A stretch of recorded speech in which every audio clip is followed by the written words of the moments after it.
ये है भय का अड्डा।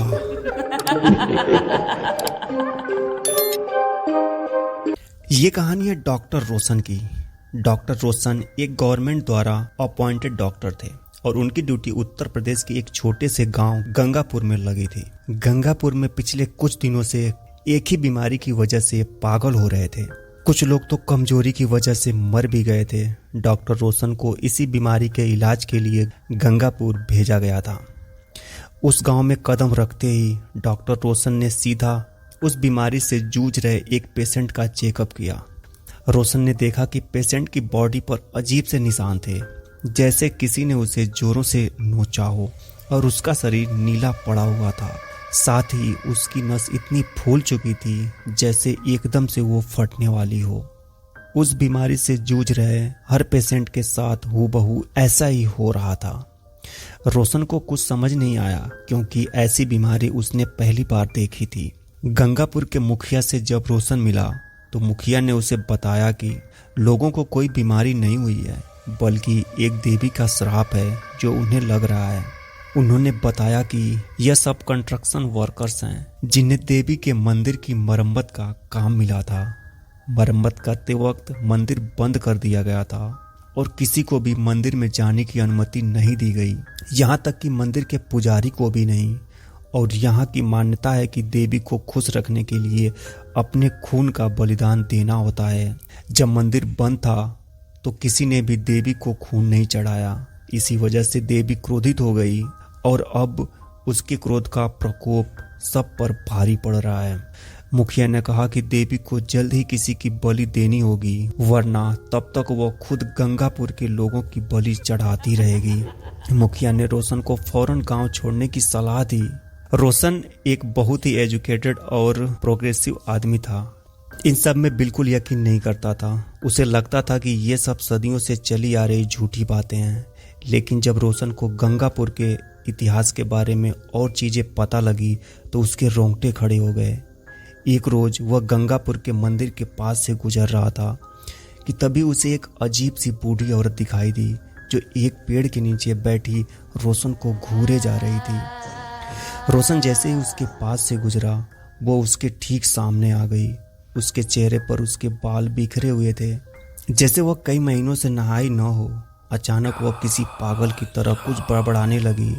रुकमणी, मंदिर में जाओ, वापस आ जाओ। रुकमणी, रुकमणी, मंदिर में मत जाओ। और यही बड़बड़ाते हुए बूढ़ी औरत जमीन पर गिर गई। उसे दौरे पड़ने लगे। रोशन उस पागल बूढ़ी औरत की इस हरकत से घबरा उठा। वहाँ एक और आदमी घूम रहा था जिसने उस पागल औरत को वहाँ से भगा दिया। और फिर उस आदमी ने रोशन को रुकमणी के बारे में बताया। उसने कहा कि करीब 2 साल पहले उसी पागल औरत की 16 साल की बेटी घूमते घूमते उस देवी के मंदिर में चली गई और जब से वह वापस आई तब से ऐसा लगने लगा कि किसी ने उसके ऊपर काला जादू कर दिया हो। वह अजीब तरीके से बातें करने लगी, मिट्टी और मिट्टी में रेंगने वाले कीड़े मकोड़े को खाने लगी। उस गांव के कुएं के पानी में वो थूक देती, कभी अपना हाथ चाकू से काट कर उसका खून उस कुएं में गिरा देती। लोगों को लगने लगा कि जब वो मंदिर में गई होगी तो उसने ना चाहते हुए भी देवी को नाराज कर दिया होगा, जिसकी वजह से देवी ने क्रोध में आकर रुकमणी को कोई श्राप दे दिया होगा। देखते ही देखते रुकमणी की हालत और बिगड़ने लगी और एक दिन रुकमणी गांव से गायब हो गई। वह तब से लापता है। उसकी बूढ़ी माँ उसके जाने का गम बर्दाश्त नहीं कर पाई और पागल हो गई। अब राह चलता कोई भी इंसान उसे दिख जाए तो वह उसे रुकमणी कहने लगती है और उसे दौरे पड़ने लगते हैं। रोशन का ये किस्सा सुनकर दिल बैठ गया, लेकिन फिर उसने उस आदमी से पूछा कि क्या वह सच में मानता है कि यह सब देवी की श्राप की वजह से हो रहा है। उस आदमी ने कहा कि उसके मानने या ना मानने से सच्चाई नहीं बदलने वाली। उसने कहा कि पिछले कई सालों से गंगापुर में न जाने कितने लोग गायब हो गए और न जाने कितनों की मौत हो गई। कई लोग तो रुकमणी की तरह पागल भी हो चुके हैं। उस रात रोशन रुकमणी के बारे में ही सोच रहा था और बड़ी मुश्किल से उसे नींद आई थी। लेकिन आधी रात में अचानक से पानी की टप टप की आवाज़ सुनाई देने लगी।